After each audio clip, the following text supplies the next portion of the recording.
Salam, peace be upon you. My name is Mohammed Layiq Sediqi, the father of Holophase. Part 1 of Episode 8, The Platonic Realm, Introduction to the Pure Abstract Language. Remember the language we are learning. There is one field, phi, the holophase, one continuous cyclic movement from which all of reality unfolds. When phi begins to change, its first derivatives appear, and with them, the three dimensions show themselves at once. Time as omega, space as k, and motion as v, built from both together. Every higher derivative is a finer question about how phi changes, and each one casts three shadows at the same time: a time shadow, a space shadow, and a motion shadow.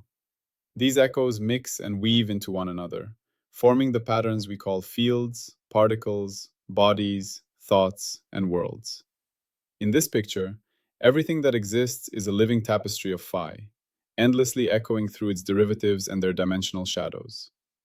Today, we listen to just one of those echoes. We now stand at a threshold, a moment of profound transition in our journey. For 7 full episodes, we have been learning, exploring, and finally achieving literacy in the Holophase language. We have moved from asking what reality is made of to reading reality as a coherent text written in phi, the universal tongue of all that is.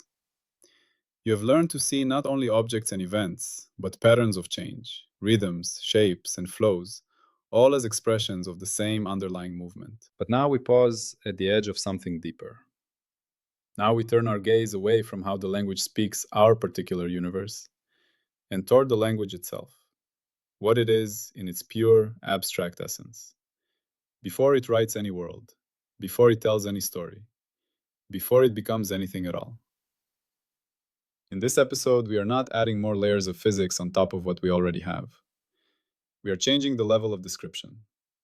We are asking what kind of thing this language is, even if there were no universe yet to speak it. Welcome to Episode 8, The Pure Abstract Language, the phase before manifestation.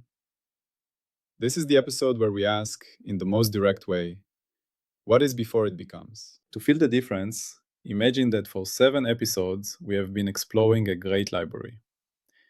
Each book in that library is a different story written in the Holophase language. A story about particles or waves or galaxies or minds. In episode 7, you became literate enough to open these books and read them. You could follow the sentences and see how they were written in terms of derivatives of phi. Now, in episode 8, we close the books for a moment and look at the library itself. We look at the idea of bookness before any specific book is opened.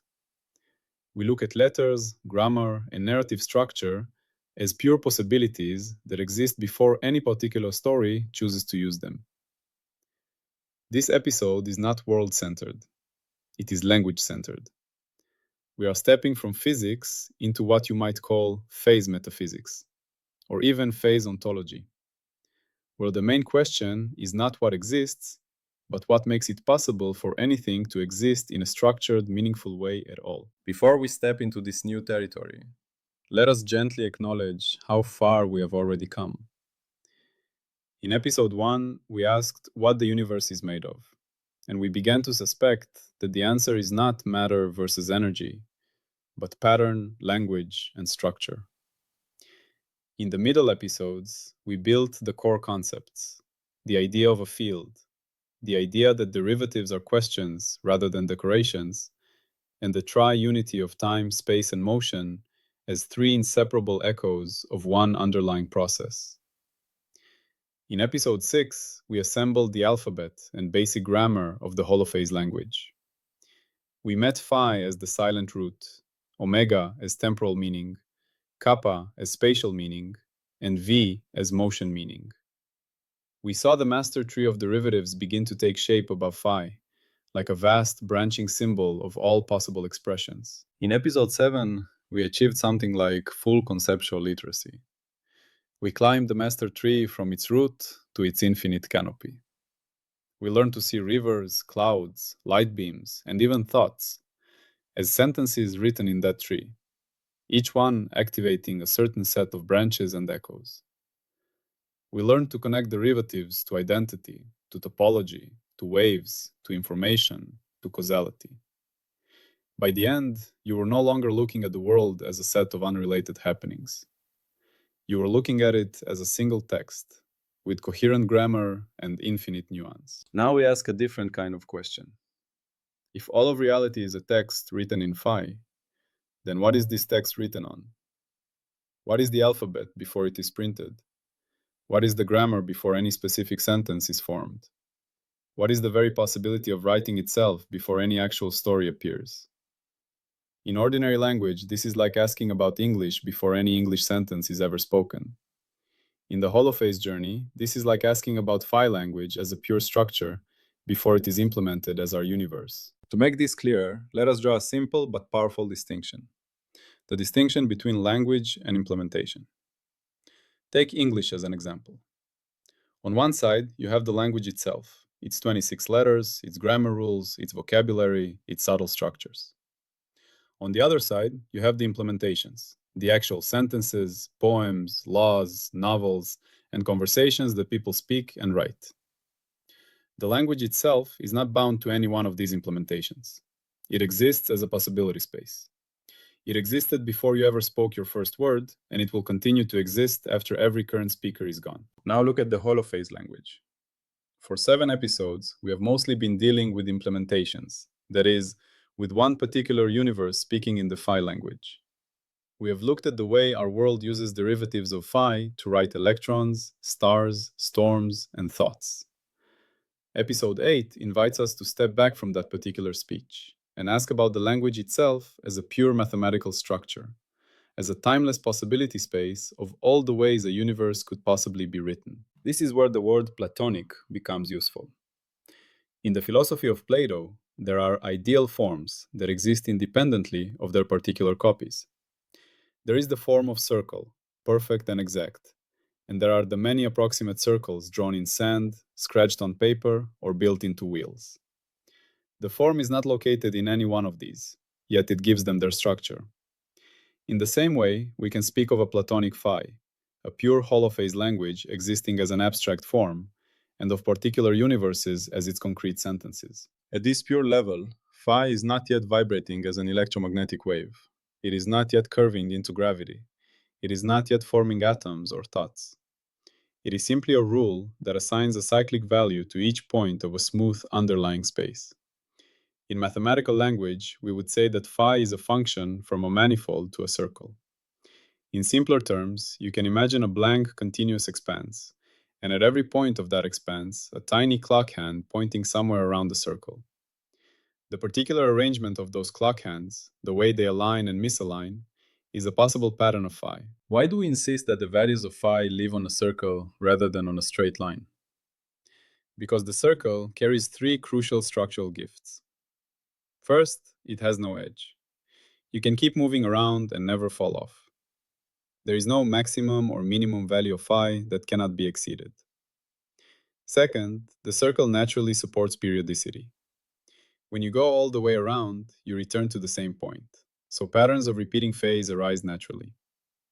This is the seed of rhythm, oscillation, and wave behavior. Third, the circle supports winding. You can walk along a loop in the underlying space and find that the phase has wound around the circle 1 time, or 2 times, or minus 1 time. This winding number is always an integer. It cannot be half. It cannot be a strange irrational. The circle thus builds discreteness into a continuous language. Out of smooth variation, you get stable whole number labels. Shift symmetry then enters as a basic invariance of the language. If you add the same constant phase to every point, if you rotate every little clock hand by the same amount, none of the meaningful relations change. Who is ahead, who is behind, where the gradients are, which loops have winding, all remain the same. Absolute phi, therefore, cannot carry meaning. Only differences, changes, and derivatives can. At the Platonic level, this is not an empirical discovery, but a structural fact, a property of the symbol system itself. The language tells you that it does not care where zero is. It cares only about how things differ. This is why derivatives take center stage in the pure language. A derivative is simply a formalized way of asking, how phi changes as you move in some direction. The first derivative asks how phi changes when you take a tiny step. A second derivative asks how that change itself changes. A third derivative asks how the change of the change changes, and so on. In the abstract, without yet naming any direction as time or space, we can think of these derivatives as an infinite family of questions. The answers to these questions at each point are the letters of our Platonic alphabet. In practice, we often split the directions into a time-like direction and several space-like directions. Then the derivative with respect to the time-like direction becomes what we later call omega, and the gradient with respect to the space-like directions becomes what we later call kappa. At the pure level, however, these are not yet frequency and wave number. There are just two families of change questions, one along a distinguished direction in the manifold, one across the other directions. This is the stage where the language exists as a system of symbols and rules without yet being interpreted in physical units. The infinite jet of phi, written J infinity of phi in mathematics, is the collection of all these derivatives at a single point. It is like a complete local dictionary of how phi can behave near that point. If you know all the entries in that dictionary, all derivatives of every order, you can reconstruct the local behavior of phi in a neighborhood. Any finite truncation of this dictionary gives you an approximate dialect, a way of speaking that captures some but not all of the nuance. This is where the idea of levels of description enters naturally. Lower order derivatives describe coarse features, higher order derivatives refine the description. Grammar in the pure language comes from the relationships between these derivatives. You cannot assign arbitrary values to all derivatives and expect them to correspond to any actual function. There are consistency conditions, called integrability conditions, that must be satisfied. In plain language, asking how the time change of the space change compares to the space change of the time change must give the same result. Asking how different directions of change combine must obey certain symmetries. These rules are the abstract syntax of the language. They are the equivalent of saying that in English, adjectives usually come before nouns, or that verbs need subjects. They do not tell you which particular sentence to write, but they tell you what combinations of words are allowed. Topology adds another layer of structure. It picks out those regions where the language cannot be written smoothly. The set of defects, which we call sigma, is the collection of points or lines or surfaces where no smooth assignment of phase can be defined without a jump or a singularity. Around these defects, winding numbers appear. Knots and braids of defect lines become stable structural features of the language. They are like hardened punctuation marks, places where the grammar has to break and restart in a controlled way. Even before we talk about particles and charges, these features exist as possibilities in the abstract language. The most striking aspect of this Platonic view is that meaning is already present before reference. The pieces of the language do not yet represent electrons or gravitational waves or human minds, but they already have internal meaning in relation to one another. You can have more or less structure, more or less constraint, more or less complexity. You can speak of information in terms of how many patterns are ruled out by a particular configuration of derivatives. You can speak of computation in terms of how some patterns of phi can transform others according to fixed rules.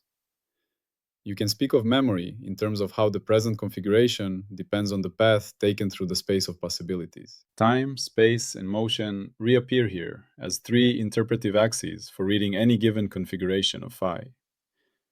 You can choose to see a pattern primarily as a sequence, a story unfolding step by step. You can choose to see it as a simultaneous arrangement, a shape extended over a domain. You can choose to see it as a transformation, a mapping from one arrangement to another. These are three ways of reading the same underlying symbol system. The tri-unity we discovered in the physical episodes is thus not an accident of our universe. It is a natural feature of how any rich language organizes meaning. All of this might sound abstract, but it serves a very concrete purpose. By studying phi language in this Platonic way, we separate what is necessary from what is contingent. We see which properties of the language must hold in any implementation, and which depend on the specific choices that our universe has made. We see that shift symmetry, cyclic value space, derivative hierarchy, consistency constraints, topological structure, and dimensional echoes are not optional decorations. They are part of what it means to speak in this language at all. In the later parts of episode 8, we will go deeper into each of these features. We will look more closely at the abstract alphabet, at the grammar rules, at topology as a purely linguistic phenomenon, and at information and computation as natural inhabitants of the holophase possibility space. Then, in future episodes, we will build a careful bridge back from this Platonic realm to concrete physics, showing how particular choices of manifold, particular identifications of directions as time or space, and particular stability criteria give rise to a universe like ours. For now, it is enough to feel the shift. We are no longer just reading a book. We are turning the pages aside and looking at the alphabet itself. We are no longer only asking what this universe is doing. We are asking what it means for any universe at all to be written in a language of phase and change. It is a quieter, more austere level of inquiry, but it is also a deeply beautiful one, because it reveals the architecture behind every possible story. Take a breath and let that sink in. The holophase language you have been learning is not just a trick for describing our world. It is a candidate for the very form of describable reality. To study it in its pure abstract form is to stand for a moment in the library of all possible worlds and to run your fingers along the silent waiting shelves, feeling the structure that would hold any story that could ever be told. Salam and peace be upon you. As we step more deeply into this idea of a library of all possible worlds, it is helpful to picture yourself walking through it as a listener, not as an outside observer. Every shelf you pass is a different way the holophase language could be implemented. Some shelves might hold universes with very different notions of matter, or with laws that feel alien to us. Some might hold universes with no galaxies at all, or with structures that never stabilize long enough to give birth to life. Yet every one of those shelves is still organized by the same underlying alphabet of derivatives, by the same requirement that phi lives on a circle, and by the same demand that only differences carry meaning. In that sense, you are not just living in a universe that happens to use phi. You are living inside one particular book in a vast library whose very architecture is phi-shaped. When you hear words like manifold, circle, jet, and topology, they can sound remote and technical. But for our purposes in this audio journey, you can soften them into friendlier pictures. A manifold is simply the kind of smooth backdrop on which a continuous story can be drawn without tearing the paper. A circle is the simplest kind of closed loop that allows for repeating patterns and whole number turns. A jet is the stack of all possible ways that the story can bend, twist, and change at a single point. Topology is the study of which parts of the story can be gently deformed without changing its core structure. These words may be mathematical, but here they are serving you as lenses for intuition rather than as barriers of jargon. Another helpful way to feel the Platonic language is to think about games. Imagine the game of chess. Before any particular game is played, the rules of chess already exist as an abstract structure. The board, the pieces, the allowed moves, and the winning conditions are all defined. Each specific game you might play is an implementation of those rules, a particular history traced out within the possibility space. The holophase language is like the rules of an unimaginably rich game. Our universe is one long game played with those rules. Episode 8 is our time to sit down with the rulebook itself and see how the pieces are allowed to move before we look at any particular game. This abstract perspective also helps resolve a confusion that can creep in when we talk about phi. It might be tempting to imagine phi as a kind of physical substance, some new medium filling space like an updated ether. But in the Platonic view, phi is not a substance at all. It is a variable in a language, a symbol that can take different values on a circle, governed by rules about how those values can change. Substance, if it appears later as a pattern, as a stable configuration of the language, not as something that sits beneath the language. In that sense, language is the deeper layer. Substance is a style of storytelling inside that language. For an audio listener, it is important that this does not become too abstract or disembodied. So let us bring it back to a very simple felt experience. Imagine listening to a piece of music with your eyes closed. At first, you may just enjoy the sound. But if you listen more carefully, you begin to notice structure. There is a beat, there is a melody, there are harmonies and repeating motifs, there is tension and release. All of that structure exists in the music, whether or not you name it. But when you learn the language of music theory, you gain a new kind of literacy. You can hear the same piece, but now with deeper understanding, recognizing patterns and possibilities you did not perceive before. The Holophase language is like a universal music theory for reality. Episode 8 is the chapter where we study that theory in the abstract, without yet caring which particular song is being played. This pure study of the language also prepares us for a more mature kind of falsifiability. If you only ever look at one implementation, it is hard to know which features are universal and which are accidental. By understanding the language as a Platonic structure, we can say with more confidence which predictions truly come from the language itself. For example, the fact that only differences in phi carry meaning is not an optional assumption. It is baked into the way phase on a circle works. The expectation that discrete charges arise as integers is not a guess. It follows from the topology of circles. If a future measurement appeared to require a fundamental half charge that could not be built from combinations of integer windings, we would know we had either misunderstood the language or needed to extend it in a precise and disciplined way. There is also a quiet, personal dimension to this way of seeing. When you recognize that you and everything you care about are patterns in a language, rather than isolated lumps of matter, a different kind of humility becomes possible. You are not the author of the language. You are one of its sentences, or perhaps a paragraph in a longer story. At the same time, the sentence that you are is not trivial.